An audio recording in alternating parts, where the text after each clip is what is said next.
Мақтау мен мадақтар әлемдердің Раббысы Аллаға тән. Пайғамбарымыз Мұхаммедке саллаллаху алейхи уассалям сансыз салауаттар мен сәлемдер болсын. Құрметті оқырмандарым, біз күн сайын Рахманның сыйларын жалғастырып келеміз. Өте қарапайым, өте жеңіл ізгі амалдар, бірақ олардың сауабы адам баласының ойына да келмейтін ұлы Рахманның, Алланың сыйлары.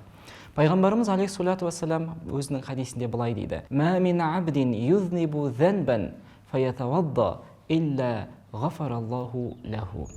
Қандай да бір құл бір күнә жасап, артынан дәрет алса, Алла оны кешіреді. Бұл сый дегеніміз қандай сый?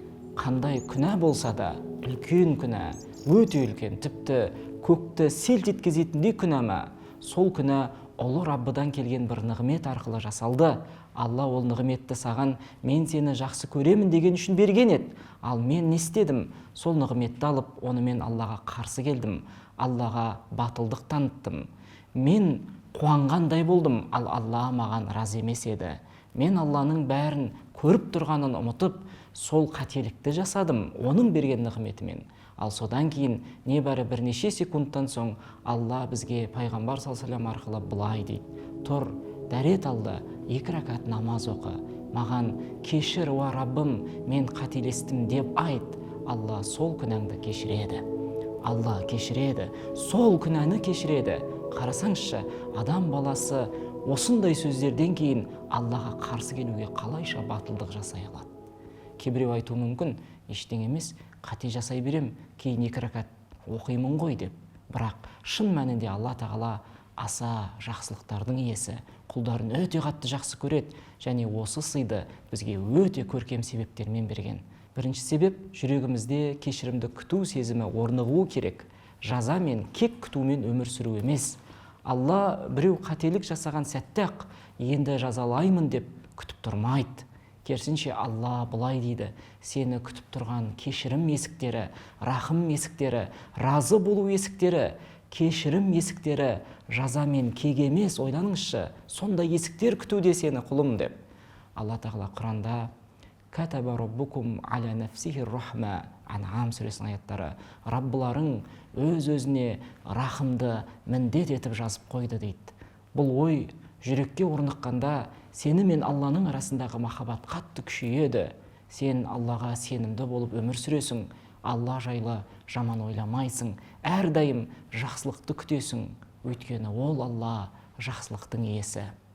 Алла бізге осы 2 ракатты үйретті. Өте жеңіл амал, бірақ ол дүниедегі ең үлкен күнәні де жуып кетуі мүмкін, өйткені Алла кешіруді жақсы көреді.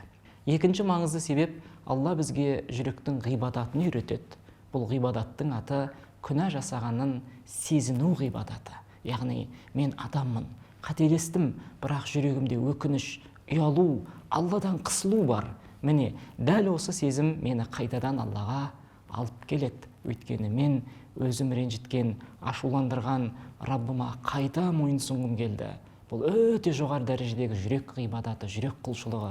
Өзің жақсы көретін қожайының, ең басшың Алланың алдында ұялу, өзіңді кінәлі сезіну. Сол себепті пайғамбар саллаллаху алейхи ва саллям хадисінде «фаятавадда» деп айтты. Яғни араб тіліндегі «фә» әрпі реттілікпен дереу орындалуды білдіреді. Яғни күнә жасады, бірден дәрет алды, намаз оқыды.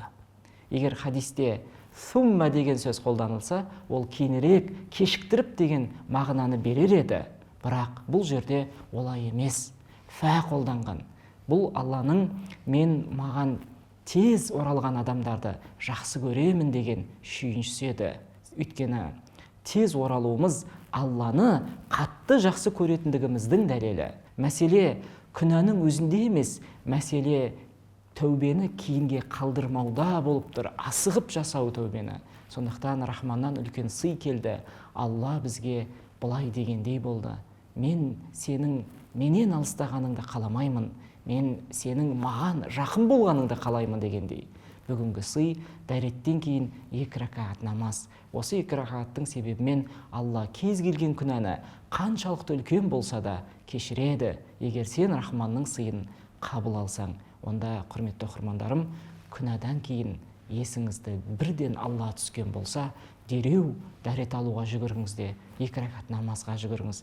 Егер де әлі намаз үйренбеген болсаңыз, онда бүгіннен бастап намазды үйренуге әрекет қылыңыз. Ал үйренгенге дейін 2 ракат намаздың орнына ең болмағанда 100 мәрте астағфирулла деп истиғфар айтуға қарай жүгіріңіз.